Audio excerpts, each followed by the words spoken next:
दादांनी आज त्यांचे जे प्रतिनिधी या जिल्हा परिषद आणि पंचायत समितीसाठी निवडलेले आहेत त्यांना दादांच्या विश्वासाला कुठल्याही पद्धतीनं तडा न जाऊ देता भरगच्च मताधिक्य देऊन आपण या ठिकाणी निवडून आणलं ही सुद्धा आपली या ठिकाणी जबाबदारी बनते। यानंतर चोरेगावचे आदरणीय नरेंद्र साळुंखे यांना विनंती करतो की त्यांनी या सभेला संबोधित करावं। या सभे ठिकाणी उपस्थित आहेत, असा कोणी गैरसमज करून घेऊ नये की चोरे परिसर आणि चोरेगाव म्हणजे आमची कुणाची तरी मतदार आहे। मी आपण या ठिकाणी आपल्याला आवर्जून उल्लेख करतो की आपण या भागामध्ये मी गेली 26 वर्ष 1999 साली ज्या दिवशी राष्ट्रवादी स्थापना झाली त्यापासून मी 26 वर्ष राष्ट्रवादी काँग्रेस पक्षाचं प्रामाणिकपणे काम केलेला इथे असलेल्या सर्व मान्यवरांना माहिती आहे।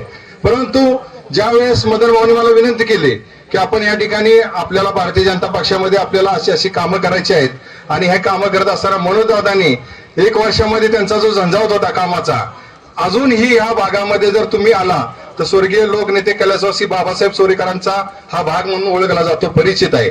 सहकारमर्षी R.D. पाटील सारखं एक रत्न आमच्या गावाने या ठिकाणी दिले, स्वर्गीय नानासाहेब साळुंखे भाऊ असतील, अशा अनेक नावं या मातीमध्ये जन्माला आलेले आहेत। त्यांचाच वारसा आणि वसा आमच्यासारखी तरुण मंडळी या ठिकाणी आम्ही चालवण्याचा प्रयत्न करत आहोत। आज तुम्ही मगाशीच मी प्रमोद कदम पंचायत समिती सदस्य आहे त्यांच्या गाडीमध्ये बसलो होतो वरती दौडवताना, मला म्हणले मी या भागामध्ये येण्याचा माझा दुर्गम योग आहे। अतिशय म्हणजे इकडची परिस्थिती बघितली, विकास अजूनही खुंटलेला आहे। अजून या गावामध्ये पाण्याची जपळवाणी गावामध्ये गेलो तर पाण्याची सोय नाही, अजूनही रस्त्याची अवस्था आहे। एकच उदाहरण देतो, साखरवाडी सारखं गाव जे माझ्या 1 नंबर वार्ड चोरे वार्ड मध्ये साखरवाडी सारखं गाव येतं, त्याचा रस्ता हा 3.5 किलोमीटरचा वरती रस्ता आहे। त्या रस्त्याला जाणारी संपूर्ण परमिशन वन विभागाची ही माझ्या माध्यमातून आज या ठिकाणी शंकर मुसोडे अनेक मान्यवर आहेत। त्यासाठी त्या साखरवाडी गावचे ज्येष्ठ नेते रामचंद्र केजे त्यांचा या ठिकाणी मला उल्लेख करावा लागेल की त्यांनी या ठिकाणी पाठपुरावा केला। त्या वन विभागाची परमिशन आता तो रस्ता आम्ही ज्या रस्त्यानं खाली मनोजदादा वगैरे आम्ही सर्व मंडळी आलो तो रस्ता पूर्णपणे या ठिकाणी म्हणजे तो रस्ता 2 ते 3 फुटाचा राहिला होता। त्या ठिकाणी लागणाऱ्या सर्व परमिशन डीओपी ऑफिस असेल, सीओपी असेल, सेक्सेना नोडल ऑफिसर होते नागपूरला वन विभागाचे, आणि शेवटची परमिशन ही नीला सत्यनारायण मॅडम यांनी वन व महसूल खात्याचे सचिव होता या मंत्रालयातून आपण घेतली। ही सर्व कामं म्हणजे ह्या भागामध्ये असणाऱ्या पूर्णपणे विकासाच्या कामामध्ये आमचा हातभार आहे। अगदी मस्करवाडी सारख्या ठिकाणी पाण्याची योजना द्यायची असेल, रस्ते अविरतपणे आम्ही काम केलेलं आहे। मला एवढंच आवर्जून सांगायचे आहे की दादा हा विकासाचा ब्लॉक जो आपला राहिलेला या विकासाचा कायापालट करण्यासाठी आपण जो आता उमरज इंदोली आणि पाली असा जो मार्ग आहे तो 20 कोटी रुपये मनोरंजनाच्या माध्यमातून झालेला आहे। 20 कोटीचा या ठिकाणी त्याला मंजुरी मिळाली आहे। हा पूर्णपणे रस्ता सिमेंट कॉन्क्रीटचा होणार आहे। त्याचप्रमाणे आता वरती गेल्यानंतर त्यांनी साखरवाडीच्या ग्रामस्थांना आश्वासित केलं की हा जो रस्ता आहे आपला त्या रस्त्याला आता डांबरीकरणाचं संपूर्ण श्रेय जे आता परमिशन आहेत ते मनोजदादांच्या रूपाने तहसीलदार असतील, प्रांत मॅडम असतील, अनेक वन खात्याचे अधिकारी असतील, त्यांचा पाठपुरावा चालू आहे। त्यांनी सांगितलं की पुढच्या महिन्यात जे अर्थसंकल्पीय अधिवेशन आहे त्यामध्ये ह्या रस्त्याची मी तरतूद करणार आहे आणि हा तो सुद्धा रस्ता आपल्याला डांबरीकरण म्हणून मिळणार आहे। त्याचप्रमाणे मस्करवाडी घाटामध्ये जो पाठीमागे वळण एक अतिशय अडचण वळण आहे त्या ठिकाणी एसटीचा अपघात झाला जाता आणि 11 लोक मृत्युमुखी पडले। आज त्या रस्त्यात सुद्धा दादांनी सांगितलं मी बजेटमध्ये हा रस्ता घालणार आहे असेल। आम्ही त्यांना जमिनी दिल्या, आमच्यातल्या काही लोकांच्या गेल्या, परंतु त्यांना सुद्धा त्या ठिकाणी शासनाने सांगितलं पाणी देणार। आज काही पाणी आलेलं नाही, परंतु दादांनी पहिल्यांदाच विधिमंडळामध्ये आश्वासन दिलं होतं आणि 2 महिन्याच्या आत या ठिकाणी 50 मीटरचं हेड 100 मीटर त्यांनी सांगितलं की 100 मीटर नाही तर चोरवाडीच्या पायथ्याला 145 मीटरनं आपण या ठिकाणी पाणी देतोय। ज्या वेळेस आपण अशा नेतृत्वाच्या मागे राहिलो पाहिजे। माझे सर्व ग्रामस्थांना आता दावरवाडी माझ्यावर आलेले माझे चोऱ्याचे तुम्हाला सांगतो, माझे सरपंच संजय साळुंखे आहेत, माझे सरपंच जनार्दन साळुंखे, आमची नवीन युवा पिढी या ठिकाणी आमचे शरद भोसले फौजी आहेत, जितेंद्र साळुंखे बाबू आहेत, त्या भाषणजींनी केलेली शेखर साळुंखे, अनेक नाव आहेत, इथं राजेंद्र साळुंखे बसलेत, प्रवीण साळुंखे बसलेत, आमचे प्रशांत जाधव आहेत। आता मी सगळ्यांचं नाव करणार, राजेंद्र बसलेत। त्या ठिकाणी गावातून अत्यंत चांगली मजबूत फळे आम्ही पूर्णपणे मदन भाऊ धैर्यकारी स्वप्नील माने आणि मनोजदादांचे हात बळकट करणार म्हणजे करणार। या भागामधून जास्तीत जास्त मताधिक्य आमचे दावडीचं फळे बघितले तर तुम्ही अतिशय नावं घेण्यासारखे माझे सरपंच या ठिकाणी शंकरराव चंदुवडे आहेत, महेश चंदुवडे आहेत, माझे सरपंच श्रीकांत चव्हाण आहेत, कृष्णदादा आहेत, संजय चंदुवडे आहेत, माझे सरपंच या ठिकाणी बसलेले आमचे शंकरांना आहेत। अशा असंख्य मंडळी आहेत की त्यांनी या ठिकाणी आपल्याला दादांच्या पाठिंबा देणार आहेत आणि आपण मनोजदादाचे हात बळकट करण्यासाठी मदन भावना आणि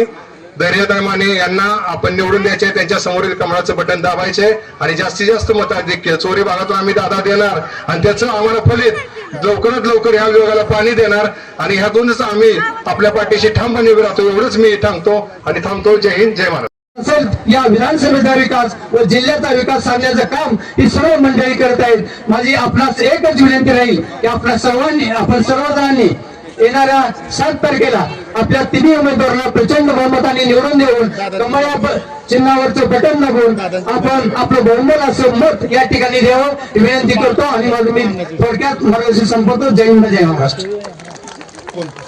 धन्यवाद तात्या. यानंतर विनंती करतो सन्माननीय चोरी नगरीचे सन्माननीय शेखरजी साळुंखे आपण याच्या सभेच्या निमित्तानं आमच्या जनता जनार्दनाला मार्गदर्शन करावं. थोडक्यात आपण हे आपलं मार्गदर्शन करावं.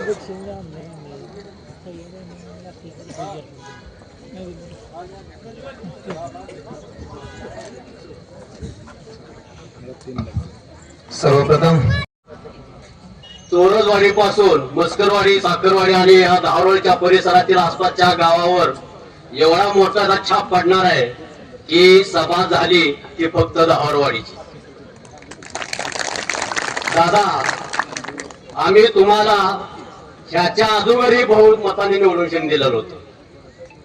काही वेळा त्या टायमाला आम्हाला अपयश आलं नाही, अपयश आलं, पण आम्ही कार्यकर्ते असे सच्चे आहोत की गोधडीप्रमाणे आम्ही चिटकून राहिलो आणि परतच्याच आम्हाला एकदम त्याला निवडून दिलं.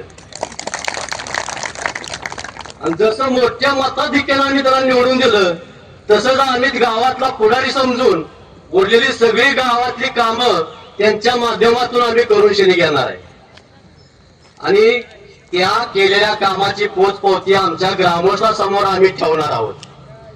या पुढेही अनेक कामं त्यांनी मंजूर केलेली आहेत. आता आपल्या जिल्हा परिषद निवडणूक झाल्यानंतर ही कामं आता चालू झालेली दिसतील आणि एवढ्या कामाचा मोठा रेटा घेऊन येणारा पाणीदार आमदार प्रथमच आपल्याला ह्या विभागाला लाभलेला आहे. अशा या नेतृत्वाचा भक्षण साथ देण्यासाठी माननीय आपले जिल्हा परिषद गटातील मनोज भाऊ असतील, पंचायत समिती दरेजा माने असतील आणि पाल गटातून प्रमोदजी गरम असतील, यांना आपण प्रचंड बहुमताने निवडून शेनी द्यायचे.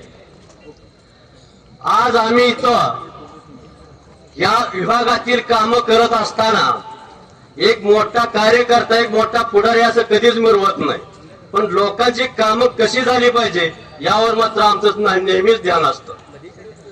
तरी मी तुम्हा सर्व मतदार बंधू भगिनींना आवर्जून सांगतो, ह्या आपल्या लाडक्या बहिणी योजना, शेतकरी सन्मान योजना, शेतकऱ्यांची मोटरांची वीज माफ करण्याची योजना, अशा सर्व योजना ह्या शासनानं आपल्याला दिलेल्या आहेत. मग असलं शासन असताना, असल्या शासनाच्या पाठीमागे आपण खंबीरपणे उभं राहत असताना आपण नकोचा विचार करायची गरजच काय.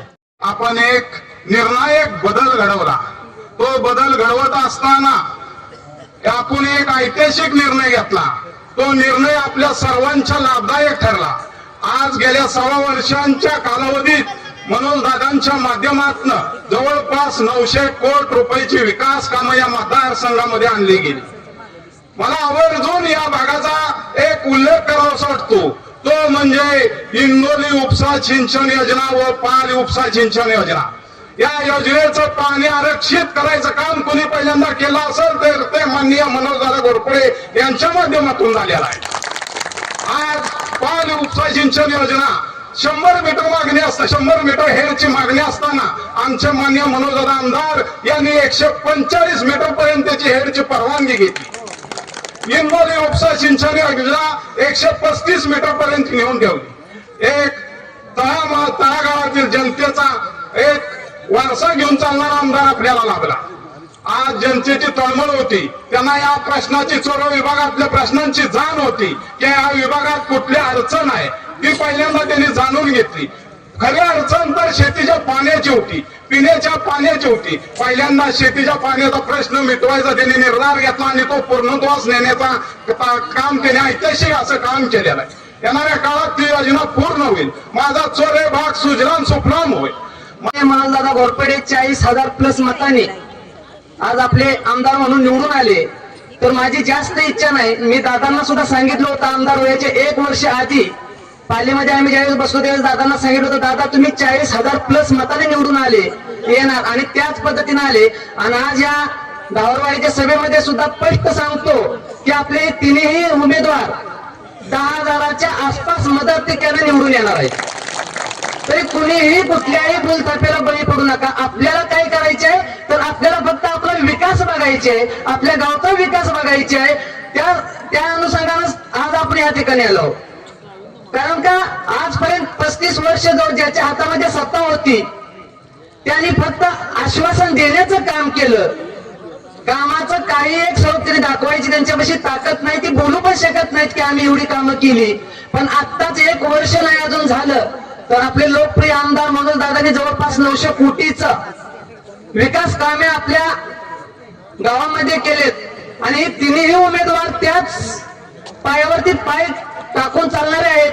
तिन्ही उमेदवार खूप असे हुशार आहेत, शिकलेले आहेत आणि इंजिनियर सुद्धा आहेत. मला 1-2 शब्द बोलायचे.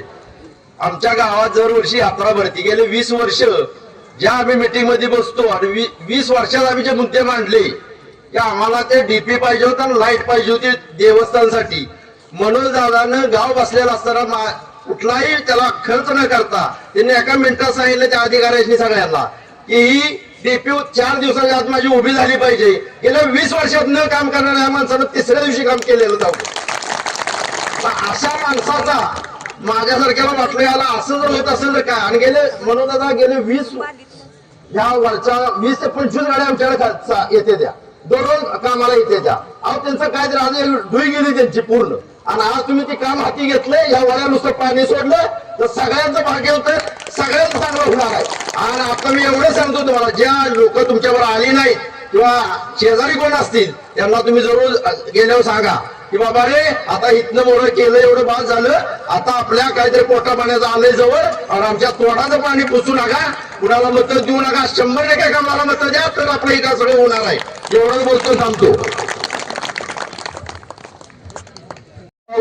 या ठिकाणी अतिशय चांगलं काम या विभागामध्ये करत आहेत.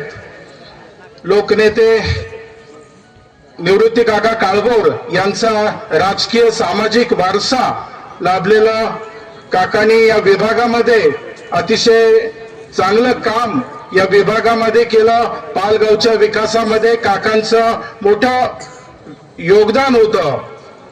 काकांच्या विचाराचा वारसा आणि त्यांचं विचार सामाजिक कार्य पुढे घेत या ठिकाणी मदन भाऊ या विभागामध्ये काम करत आहेत.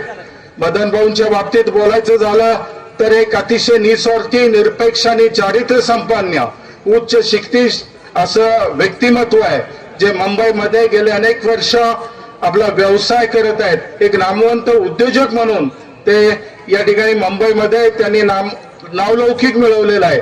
गेले 10-15 वर्ष पाल विभागाच्या विकासामध्ये ते तात्यांच्या नेतृत्वाखाली, मार्गदर्शनाखाली या ठिकाणी काम करत आहेत. एक चांगलं विकासाचं काम ते या विभागामध्ये उभं करत आहेत.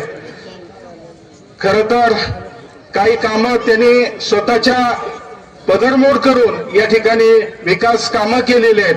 असं एक उच्च शिक्षित असं हे नेतृत्व आपल्याला या पाल जिल्हा परिषद मतदारातून पुढे आपल्याला त्यांना एक संधी देणं गरजेचं आहे.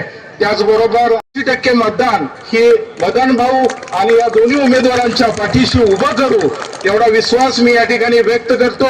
त्याचबरोबर या ठिकाणी सर्व आपल्या मतदार बंधूंना मी विनंती करतो की येत्या 7 तारखेच्या निवडणुकीमध्ये आपण या तिन्ही उमेदवारांच्या कमळ चिन्हासमोरचं बटन दाबून या ठिकाणी तिन्ही उमेदवारांना बोरगाव मतांनी विजयी कराल अशी मी आपल्याला विनंती करतो आणि माझं 2 शब्द संपवतो. जय हिंद, जय महाराष्ट्र. परिवर्तन व्हायचं वेळच काय. आता बघा, गेली 30-35 वर्ष झालं मी बापू, कारण आम्ही कैलासवासी निवृत्ती काकांच्या बरोबर काम केलेलं आहे, त्यांच्या नेतृत्वाखाली आम्ही काम केलेलं आहे. परिवर्तन कसं घडतं हे पहिल्यांदा आम्ही राजकारणात शिरल्यानंतर विलास काकांनी मला पहिल्यांदा कोयना संघाचं चेअरमन केल्यानंतर सांगितलं ही गाडी तुला पावणरावर फिरायला दिलेली नाही, तुला या विभागामध्ये विकास वाढवण्यासाठी बदल करण्याची अत्यंत गरज आहे. आणि म्हणूनच हे बापू वगैरे सगळी साक्षी मंडळ आहेत, आमचे शहाजीबा अण्णा आहेत, की त्याच वेळेला आम्ही सगळे एकत्र बसलो. निवृत्ती काका होते, निवृत्ती काका ज्येष्ठ असल्यामुळे निवृत्ती काकांच्या नेतृत्वाखाली या विभागामध्ये आम्ही आघाडी निर्माण केली. आणि त्यावेळी ती जी वेळ आहे ती माझ्या आज नजरेसमोर येते. आज बघितलं तर या सगळ्या वाड्या वस्त्यामध्ये आम्ही घरोघरी फिरलेल्या प्रत्येकाच्या कार्यकर्त्यांच्या घराचे घरगुती संबंध आहेत. आज मी बघतोय या प्रत्येक वाडी वस्तीतला माणूस आज समोर आम्हाला दिसतोय आणि त्याचे सगळे वारसदार या ठिकाणी दिसत आहेत. आणि सगळं त्याचं कारण असं आहे की दादांचं कार्य किंवा दादांनी केलेलं काम हे सगळ्यांनीच तुम्हाला सांगितलेलं आहे. परंतु या लोकांच्या चेहऱ्यावरचा जो आनंद आहे तो आनंद बघण्याची आज आपल्याला लाभलेला आहे. कारण का पिढ्यानपिढ्या पाण्यासाठी तरसलेली ही माणसं आज मनोजदादांच्या रूपानं हे 148 फुटाचं हेड म्हणून पाणी डोंगराच्या कडोपर्यंत नेलं. आणि ते पाणी येणार, पाणी आल्यानंतर या लोकांचं जीवनमान आर्थिक स्तर उज्ज्वला जाणार आणि त्यामुळंच या विभागाचं, या लोकांचं, या कुटुंबाचं भरभराट होणार. हो जो आनंद आहे हा आनंद या सगळ्या लोकांच्या आमच्या चेहऱ्यावर मला दिसतोय. मला अत्यंत समाधान वाटतंय. आम्ही गेली 35 वर्ष या विभागामध्ये काम करतोय. या लोकांच्या एकच मागण्या, रस्ते होतात, रस्ते खराब होतात, समाज मंदिर होतं, परंतु लोकांच्या जीवनामध्ये परिवर्तन करण्याचं जे काम आहे या पाण्याच्या रूपाने होणार आहे. म्हणूनच आज ही सगळी मंडळी, मग यामध्ये महिलांचा सुद्धा फार मोठा सहभाग आहे. कारण पाठीमागे आम्ही याचो त्या काळात महिला कधी सभेला दिसल्याच नाहीत, परंतु आज इतकं चित्र बदललेलं आहे की या दादांच्या रूपानं या कामाचा झंझावात बघून ही सगळी मंडळी आज या ठिकाणी आलेले आहेत. आणि त्यावेळेला आम्ही आघाडी केली काकांच्या नेतृत्वाखाली. आणि त्याच वेळेला आज जे उमेदवार समोर उभे आहेत त्यांचेच वारसदार त्यावेळेला उभे होते. आमच्या बाबासाहेब चोरेकरांच्या जयश्रीताईंच्या रूपाने आम्हाला त्या उमेदवार होत्या. आणि त्यांच्या रूपानं आम्ही त्यावेळेला कुणाच्याही स्वप्नात नव्हतं. आम्ही ज्यावेळेस फिरत होतो त्यावेळेला लोक सगळी म्हणायची कशाला नादाला लागलाय, हे काय परिवर्तन होणार आहे. पण निश्चितपणे तीच वेळ परत आलेली आहे. आणि आज ती वेळ मदन भाऊंच्या रूपानं परिवर्तन हे ठरलेलं आहे आणि नक्की परिवर्तन होणार आहे अशी मला आता या सगळे लोक बघितल्यानंतर खात्री आहे.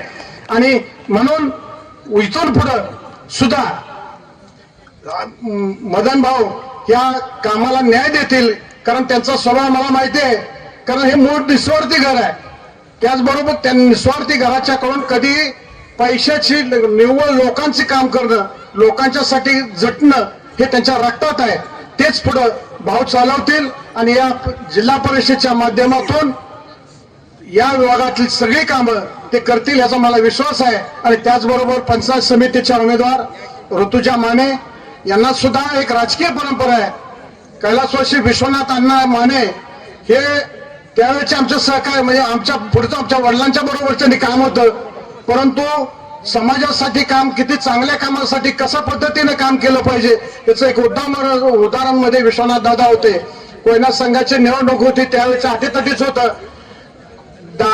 अण्णांनी काकांना पाठिंबा दिला होता, परंतु काकांना त्यांनी सांगितलं होतं की मी मत देणार आहे का नाही तुम्हाला पटणार नाही, पण माझ्या मताच्या याला मी 5 रुपयाची नोट त्यांनी पेन लावून चिटकवली होती आणि सांगितलं होतं की बघा तुम्ही ते. तर खरोखरच ज्यावेळेस मत मोजणी झाली तेव्हा त्या मताच्या पत्रिकेला नोट जोडलेली होती आणि त्या मतावरच त्यावेळी त्या कोयना संघाचं सगळं पॅनल निवडून आलेलं होतं.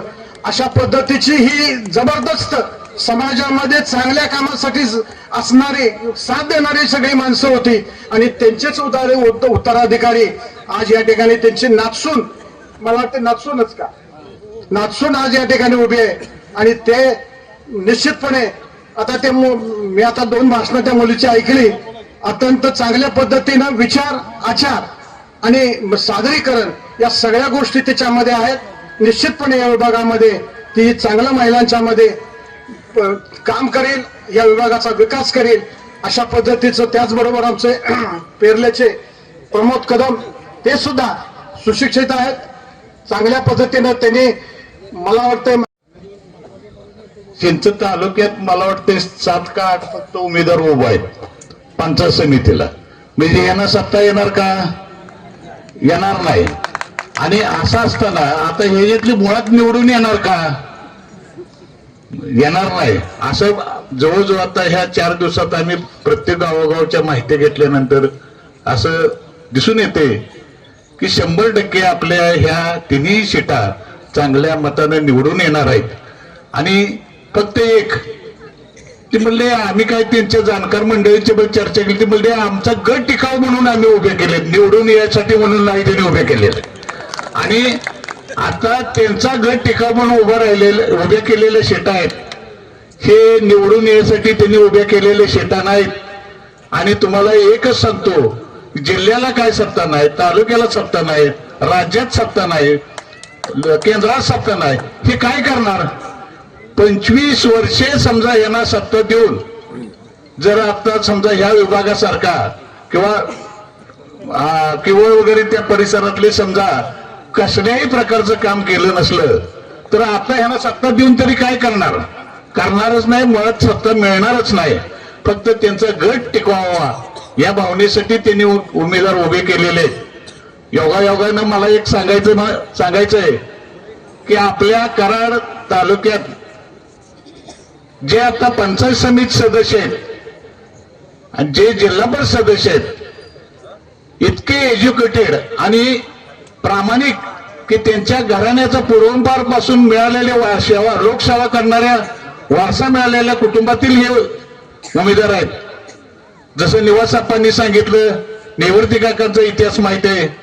मग अशा लोकसेवा करणाऱ्या कुटुंबातील उमेदवार आपल्याला मिळालेले आहेत. आणि 100% मला खात्री आहे की ह्या मतदारसंघाचा अभिमान म्हणून ह्या उमेदवाराकडे बघावं लागेल. एवढं वैचारिक बौद्धिक सगळ्या गोष्टी त्यांच्याकडे चांगल्या आहेत, हे आपल्याला पुढल्या भविष्य काळात निश्चित कळून येणार आहे. तरी आपलं मत या मतदानाच्या वेळेला एकच मशीन येणार आहे. एका मशीनवर पहिलं पाठीमागं 100% आपल्या सर्वांना त्या ठिकाणी उभं राहायला लागेल. आणि उमेदवारांच्या बाबतीत सर्व वक्त्यांनी त्या ठिकाणी सांगितलेलं आहे. मदन भाऊन सारखा जो उमेदवार आहे ते एमटेक आहेत आणि ज्या आमच्या देरेजी ताई चरेगावच्या आहेत त्या सुद्धा बीटेक त्या ठिकाणी उमेदवार आहेत.